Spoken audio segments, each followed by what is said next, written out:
principalmente sobre lo que mencionas de Erickson.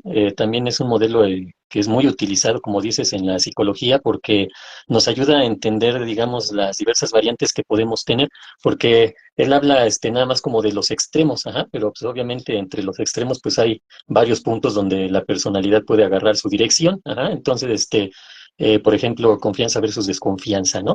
Eh, Aquí en este modelo, algo bien interesante es cómo la persona a partir de lo que va experimentando en su vida, enlazándolo a lo que son las etapas del desarrollo humano, y nuevamente enfatizo nosotros desde el punto de vista psicoanalítico las etapas del desarrollo psicosexual en la estructuración de personalidad, vamos viendo cómo una persona puede ir tomando un camino, puede ir tomando otro y irse hacia ser una persona que confía en sí misma, que tiene seguridad y que tiene a lo mejor la convicción de hacer las cosas, de salir adelante, de llevar a cabo proyectos, etcétera.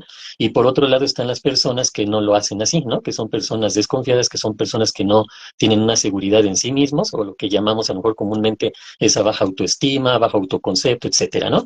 Pero bien interesante porque precisamente eso es lo que trabajamos en terapia, ¿no? A lo largo del proceso psicoterapéutico y cada sesión vamos viendo esta parte de cómo esta persona ha ido pasando o cursando cada etapa de su vida y cómo han ido quedando situaciones complejas o situaciones sin resolver en cada etapa y esto se va acumulando y es lo que decimos que pues es el costal que lleva cargando y cada vez le va echando más, ¿no? Hace un momento yo te mencionaba al respecto sobre el trauma del nacimiento. ¿Por qué se da el trauma del nacimiento? Normalmente cuando el bebé nace, pues de entrada tiene ese impacto de activar sus sentidos, ¿no? Porque cuando está en el vientre materno no lo hace. Sin embargo, cuando nace empieza a activar esos sentidos y es un golpe muy fuerte.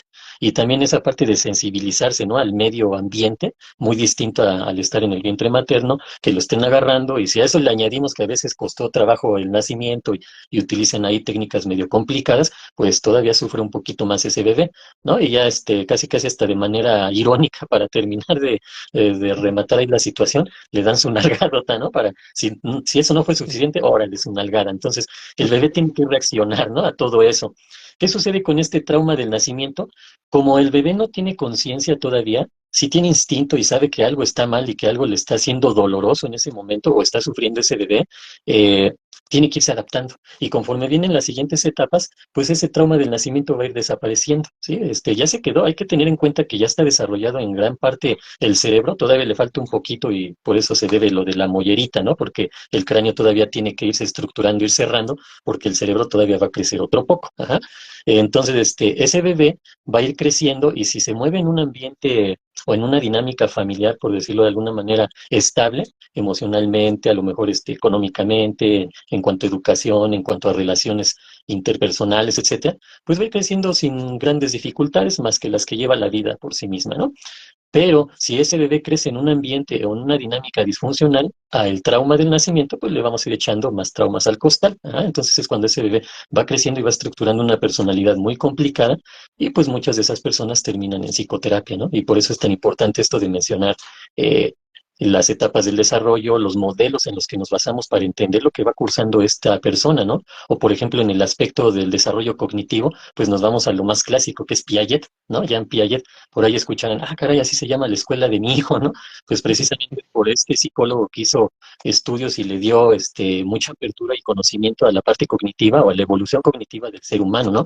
Cómo vamos evolucionando en el aspecto de los procesos mentales hasta llegar a lo que él decía, las operaciones abstractas, ¿no? Que es cuando un ser humano ya tiene la capacidad de utilizar la razón, la lógica, la reflexión, etcétera, ¿no? A un grado alto como para entender cosas que pues a lo mejor un niño no entendería o incluso un adolescente. Estamos hablando que esta etapa de operaciones abstractas se dan a mediados de la etapa de la adolescencia, ¿no? Y bien interesante cómo lo podemos conjuntar todo y vemos a un individuo o a un ser humano que se va desarrollando en varios ámbitos, ajá, desde el cognitivo, emocional, fisiológico, etcétera, y eso lo va llevando en psicoanálisis, diríamos, a estructurar una personalidad, acercándonos a lo que sería la etapa de la madurez, ¿no? O la etapa adulta, que es a donde, una etapa que has mencionado más, ¿no? Y entonces esa persona adulta se supondría que ya tiene ciertas capacidades para salir adelante y ser pues esa persona que puede enfrentar tanto situaciones de problemas, conflictos, como responsabilidades, asumir responsabilidades, ¿no? Ante la vida y ante lo que se le vaya presentando. Si no es así, entonces sabemos que es una persona que no se está adaptando a esa nueva etapa de la adultez, porque tal vez en la niñez, en la adolescencia y en la juventud, a lo mejor aquí aclaro este punto de adolescencia y juventud porque normalmente creemos que son lo mismo, ¿no? Yo en mi caso lo manejo como la adolescencia alrededor de los entre 10, 12 años que puede ir empezando y terminar hasta alrededor de los 19 años. Y la juventud yo la manejo a partir de los 20 a los 28 años aproximadamente. Y después de eso se viene la adultez temprana, así yo lo manejo, ¿no? De acuerdo a algunos modelos. Pero bueno, el punto aquí es que cuando la persona está en la niñez, este individuo está en la niñez o está en la adolescencia o incluso en la juventud, se justifican muchos de sus actos o su manera de pensar o de reaccionar por su etapa, ¿no? Así, pues es que todavía está chavo, ¿no? Es que está adolescente, es un niño, entiende, y cosas así por el estilo, ¿no? Sin embargo, cuando entramos a la etapa adulta, que si nos vamos al aspecto civil, es bien confuso esto porque desde los 18 años ya nos quieren tratar como adultos, pero en realidad nada más es un proceso civil, ¿no? Donde a los 18 años ya prácticamente formo parte de una sociedad, pero en otro ámbito, en otro nivel, ¿no? Pero es eso, pero ya si nos vamos al aspecto del desarrollo humano así tal cual, pues estamos hablando de la adultez, o en mi caso, cuando yo me enfoco en las etapas, alrededor de los 28 años en adelante, ¿no? Que una persona ya es adulta, entonces se supondría que ya tiene bastantes cualidades, capacidades o potenciales para afrontar lo que se viene en la vida adulta, ¿no? Que ya no se va a justificar con que, no, mira, está chavo, está adolescente, ya no. Ahí ya tienes que asumir muchas responsabilidades, ya no podemos echarle ni la culpa a los papás, no es que yo soy así por mis papás, no, no, eso ya pasó hace mucho, ahora eres así porque así quisiste seguir siendo, ¿no? Entonces es bien interesante todo esto, Mar. Te cedo la palabra. Sí, me llamó mucho la atención eso que mencionas de la edad adulta y por qué nos volvemos adultos. Realmente en México termina siendo un proceso casi casi para que las personas puedan votar, ¿no? En su defecto, me llamó mucho la atención esta nueva reforma que se hizo al tema político, ¿no? Donde efectivamente ya puede haber políticos menores de edad, ¿no? O alguna cuestión así, en donde dices, wow, o sea, esta parte de la ¿cómo le llaman? El hecho de poder empezar a meter a tus parientes, ¿no? Ese monopolio que se utiliza para meter a tus parientes al poder, y ya lo quieren hacer desde que son hasta menores de edad, ¿no?